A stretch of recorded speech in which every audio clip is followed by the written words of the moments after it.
कंसराज, जिस बहन के चिड़चिड़ी खुशियां इतना आनंद मना रहे हो, याद रखना तुम्हारी सारी खुशी अधूरी है।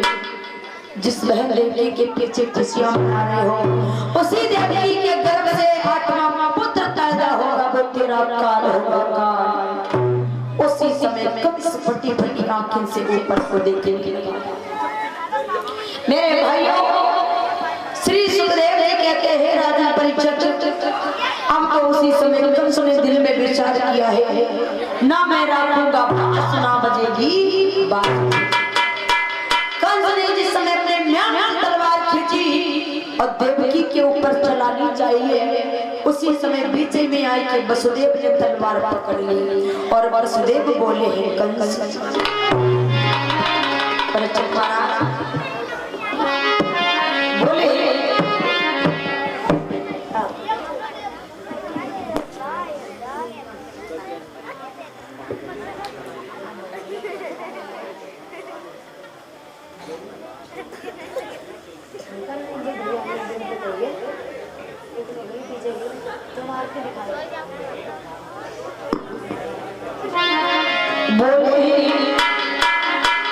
महाराज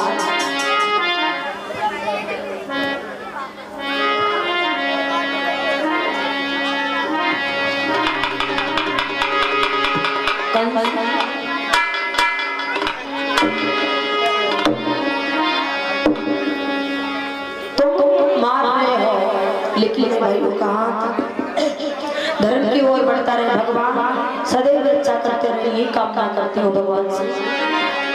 बोला है कंस क्या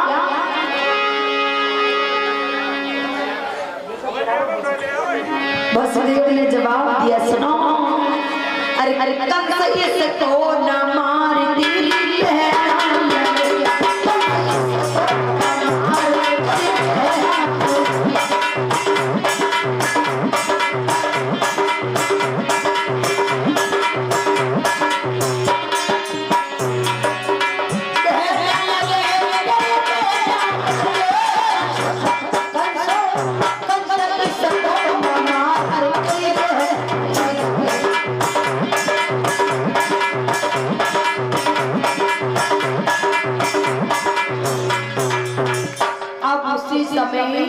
जवाब दिया है वसुदेव जी ने, ही कंसराज ये बताओ आपको इससे दुश्मनी है या इसकी होने वाली संतान से?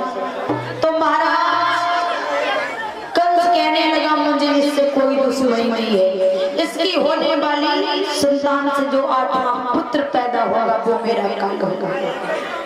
तो महाराज वसुदेव जी कहते हैं सुनो कंस, हमें वचन देते हैं कि जो भी देवकी के गर्भ से संतान पैदा होगी मैं तुम्हें ही समर्पित कर दूंगा। तो उसी समय मेरे भैया जब ये वचन दिया है, तो उसी वक्त महाराज कंस ने क्या किया, अपनी बहन और बहनें को सीधे रथ आज जेल के लिए ले गया, हाथों में बेड़ियां पैरों में बेड़ियां पहना करके डाल दिया। अब धीरे धीरे धीरे धीरे महाराज वसुदेव और देवकी को एक पुत्र रत्न की प्राप्ति हुई। जब पुत्र की प्राप्ति हुई तो देवकी बड़ी खुश हुई, लेकिन वसुदेव कहते हैं देवकी ये तुम्हारी सारी खुशी अधूरी है, क्योंकि मैं वचन दे चुका हूँ महाराज कंस को जो भी तुम्हारे गर्भ से पुत्र पैदा होगा वो मैं कंस को समर्पित कर दूंगा।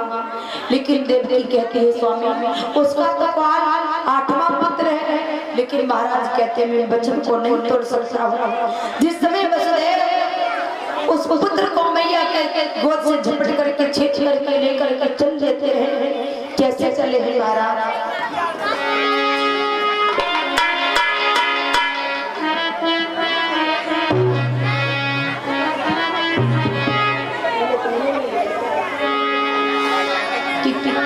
चल दिए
कंसुनी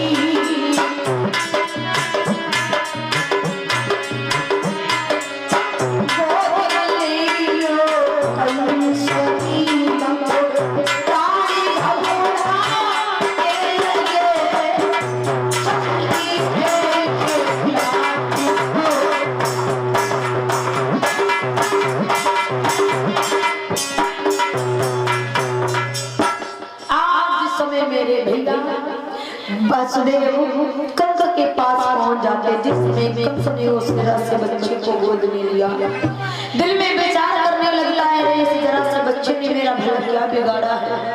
जवाब दिया वसुदेव, जाओ इस पुत्र को ले जाओ, जब आठवां पुत्र पैदा हो तो मेरे पास में लेकर के आना, जाकर के उस पुत्र का पालन पोषण करो।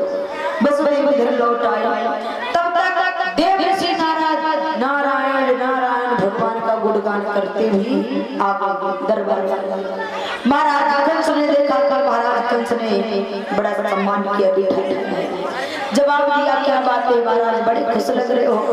तो आज कंस ने कहा खुशी की बात है, लेकिन महाराज मैं अपने बहन देवकी को इतना प्रेम करता था, लेकिन उसे विदाई करने के लिए चला। कुछ ऐसी भविष्यवाणी भी है, जो देवकी के गर्भ से 8वीं संतान पैदा होगी वो मेरा काल होगा। तो उसी समय नारद जी कहने लगे कोई पुत्र पैदा हुआ। जवाब दिया हाँ, थोड़ी देर पहले आ जाते तो तुमको दर्शन करने को मिल जाता। महाराज नारद जी ने हाथ में कमल पुष्प लिया, जवाब दिया कंस जरा की पंखुड़ियां गिनो कितनी है। बोले 1 2 3 4 5 6 7 8 उल्टी गिनो 8 7 6 5 3 2। अब तो भैया इधर से गिनते तब भी पहले पर आते, उल्टी गिनते फिर वही पे आ जाते। इस प्रकार जवाब दिया है महाराज, तुम्हारा काल जो है पहला भी 8वां हो सकता, 8वां भी पहला हो सकता है। इसलिए अब तो महाराज जिस समय बच्चों सुने दौड़ता हुआ कंस आया, जहाँ पर भैया देवकी उस पुत्र को खिला रही थी, झपट करके छीन लिया। मैया देवकी के सामने उस पुत्र को जमीन पे पटकाया है, तो मैया के सामने बेटा की बोटी बोटी बिखर जाती है।